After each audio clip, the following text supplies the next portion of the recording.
મિત્રો આજે નવનીતભાઈને મળવા માટે સુરતથી 200 ગાડીઓ લઈને કોળી સમાજના આગેવાનો મહુવા સુધી પહોંચ્યા, જે હોસ્પિટલની અંદર નવનીતભાઈને રાખવામાં આવ્યા છે ત્યાં. પણ મિત્રો આ 200 ગાડીઓનો કાફલો જોતો ઘણા બધા લોકો વિચારમાં પડી ગયા અને આખરે મિત્રો લાસ્ટમાં જોવા જેવી થઈ ગઈ.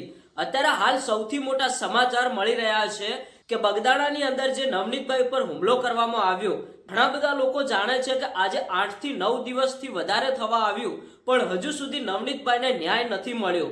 તો મિત્રો અત્યારે હાલ કોળી સમાજના ઘણા બધા આગેવાનો, ઘણા બધા મોટા મોટા નેતાઓ અત્યારે હાલ 200 ગાડીઓનો કાફલો મિત્રો જે હોસ્પિટલમાં નવનીતભાઈને રાખવામાં આવ્યા છે ત્યાં આગળ પહોંચી ગયો. અને મિત્રો આ બધી સંખ્યામાં કોળી સમાજના ભાઈઓને જોતા અમુક લોકો પણ વિચારમાં પડી ગયા કે યાર આપણે આ નવનીતભાઈ ઉપર જે હુમલો કર્યો એ બહુ ખોટું કામ કર્યું છે.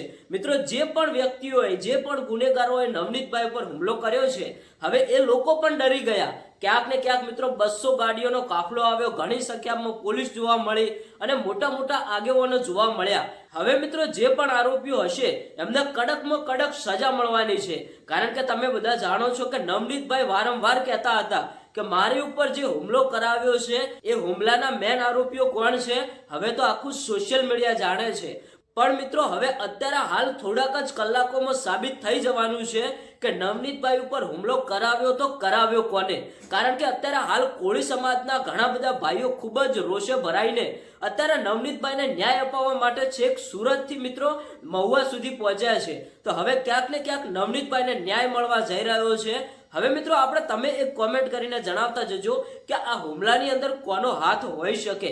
અત્યારે હાલ તો ઘણા બધા લોકો માયાભાઈ આહિરના દીકરા જયરાજભાઈ આહિરનું નામ લેતા હતા પણ મિત્રો હજુ સુધી સાબિત નથી થયું એટલે આપણે કોઈનું નામ ના આપી શકીએ.